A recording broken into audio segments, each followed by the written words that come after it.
했습니다. 오늘 A컷으로 준비한 사진은요, 역시나 반도체 사진을 준비했습니다. 올해 마지막 거래일의 피날레는 역시나 반도체 기업들이 써내려가고 있는 모습입니다. 내년에 대한 뷰도 좋고요. 특히나 삼성전자가 오늘 사상 처음으로 12만 원을 돌파하면서 역사상 최고가를 또 다시 경신하는 기염을 토해내기도 했는데요. 관련된 이야기 다음 장을 통해서 자세히 나눠보겠습니다. 올해 유가증권 시장은 무려 75%가량 상승을 했습니다. 연초 대비 무려 75%가량 상승했는데 내 계좌의 수익률은 그거에 못 미치시는 분들이 훨씬 더 많으실 것 같습니다. 왜냐하면 삼성전자와 SK하이닉스가 우리나라의 시가총액에 차지하는 비중을 봤을 때 삼성과 SK하이닉스가 우리 시장을 이끌었다 해도 과언이 아닐 텐데요. 연평균 시가총액 비중을 보게 된다면 삼성전자가 25%고 SK하이닉스가 12%가량을 차지하고 있습니다. 그러니까 우리나라의 유가증권 시장 전체 시총 대비 37%가 삼성과 하이닉스가 차지하고 있다는 거겠죠. 그런데 올해 기여도를 보게 되면요. 삼성전자가 18.8%포인트, 하이닉스가 18%포인트를 지금 기여한 것으로 보이면서 75%에서 37%가 삼성과 하이닉스가 올랐기 때문으로 지금 추산이 되고 있습니다. 그렇기 때문에 상승 종목보다 하락 종목이 훨씬 더 많은 시장이었고요. 이로 인해 오늘도 좀 괴리감이 있는 장세가 펼쳐지고 있는 것입니다. 만약에 반도체 기업을 보유하지 않았거나 삼성이나 하이닉스를 갖고 있지 않으신 분들은 상대적으로 박탈감이 있으셨던 장이기도 하죠. 이렇게 지수뿐만 아니라 수출도 반도체가 이끌고 있는 모습이 나타나고 있는데요. 올해 11월까지 해서 연간 수출이 사상 처음으로 7천억 달러를 돌파하는 데 성공을 했습니다. 2018년에 6천억 달러를 돌파하고 나서 7년 만에 이렇게 또 다시 사상 최고치를 경신한 건데요. 지금 세계 시장에서 7천억 달러를 돌파한 국가는 총 6개국에 불과합니다. 유럽에서는 독일이랑 네덜란드가 있고요. 그리고 미국, 중국, 일본, 우리나라가 6번째 국가로 이름을 올리는 데 성공을 했습니다. 특히나 반도체 수출이 수출 전체 데이터를 이끈 것으로 확인이 되고 있는데 11월까지 지금 보시는 것처럼 1,526억 달러를 차지하고 있고요. 전체 수출 비중의 23%를 반도체가 차지하고 있는 것입니다. 거기에다가 20일까지 수출을 보게 된다면 지난해와 비교했을 때 12월 달에만 보더라도 40%가량 수출이 증가한 것으로 확인되고 있고요. HBM 시장이 확산되면 확산될수록 반도체 수출의 상승세는 더 좋아질 것으로 예상되고 있습니다.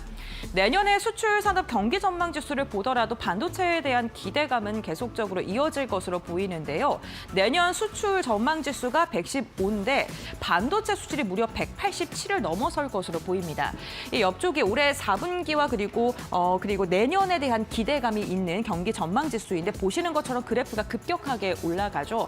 근데 굉장히 반도체와 비슷한 그래프를 그리고 있다는 게 확연히 느껴지십니다.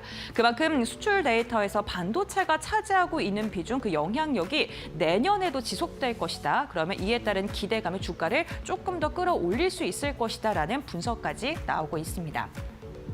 네, 다음 장 이어서 보겠습니다. 반도체가 상징적인 레벨업 구간에 들어갔다라는 그러한 분석도 나오고 있는데요. 삼성전자가 우선 가격단에서 보게 된다면 오늘 장중에 12만 1,200원도 넘어서면서 역대 최고가를 경신했고요. 시가총액이 700조 원을 사상 처음으로 돌파하는 데 성공했습니다. SK하이닉스 역시나 오늘 65만 원 선을 넘어서면서 사상 최고치를 다시금 써내려가는 데 성공을 했는데요.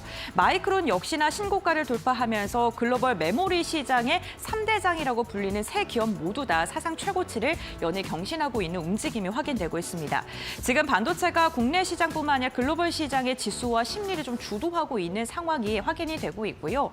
NH투자증권에서는 어제 리포트를 내놓았는데 삼성전자에 대해서는 목표 주가를 15만 5천 원으로 제시하면서 파운드리랑 시스템 반도체 개선 부분을 이야기를 했습니다. 여기에다가 메모리 훈풍도 내년까지 이어져서 실적의 업사이드가 가능하다라고 이야기를 했고요. SK하이닉스에 대해서는 넥스레벨이다라고 이렇게 제목을 달면서 목표 주가를 무려 88만 원으로 제시하기도 했습니다. 역시나 AI의 핵심인 SSD와 HBM에 대한 경쟁력을 공고하게 가져가고 있는 SK하이닉스인데 여기에 내가 메모리 산업에 대한 리레이팅의 중심이 SK하이닉스다. 역시나 탑픽이다라고 이야기를 하면서 두 종목에 대한 목표 주가 상향 리포트를 내놓기도 했습니다. 그만큼 시장에 대한 목표 주가 역시나 레벨업이 되고 있고 그에 따라서 주가 역시나 반응하고 있다는 점은 참고해 보시면 좋을 것 같습니다. 메모리에 대한 슈퍼랠리는 앞으로 더 지속될 것으로 보이는데요. 메모리가 구조적인 강세에 들어갔다라는 이야기를 제가 이번 달 들어서도 계속적으로 말씀을 드렸습니다. 우선 레거시 메모리의 가격이 급등하고 있는데 내년에 HBM4가 본격적으로 양산을 할 가운데 HBM4의 마진율 자체가 다른 반도체보다 훨씬 더 좋기 때문에 영업이익단에서는 굉장히 큰 이득을 얻을 것이라고 지금 전망이 되고 있고요. HBM3도 HBM4가 나오기 전에 사람들이 덜 살 것이다라는 이야기도 있었었고요. 가격 상승이 제한적일 수 있다라는 분석도 있었는데 생각보다 더 가격의 강세가 나타나고 있습니다. 그러니까 HBM을 만들기 위해서 레거시의 반도체 가격도 상승하고 있는데 HBM 가격도 동시에 오르면서 HBM 시장은 점점 더 확산되고 이로 인해 반도체 관련 기업들 특히나 삼성과 SK 하이닉스를 포함한 메모리 기업들의 주가 상승과 실적의 상승은 더 이어질 것으로 예상이 되고 있습니다.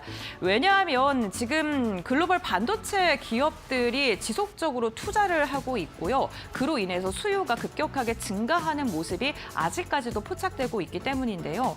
글로벌 반도체 기업들의 수요가 지금 1조 달러 규모에 육박할 것이라는 전망이 나오고 있고 데이터 센터에 대한 투자 캐펙스를 기존 예상보다 27%가량 상회한 투자가 지금 나오고 있고 그 기업들이 지금 발표를 할 때마다 캐펙스가 생각보다 더 좋게 더 많이 투자하는 것으로 지속적으로 확인이 되고 있습니다.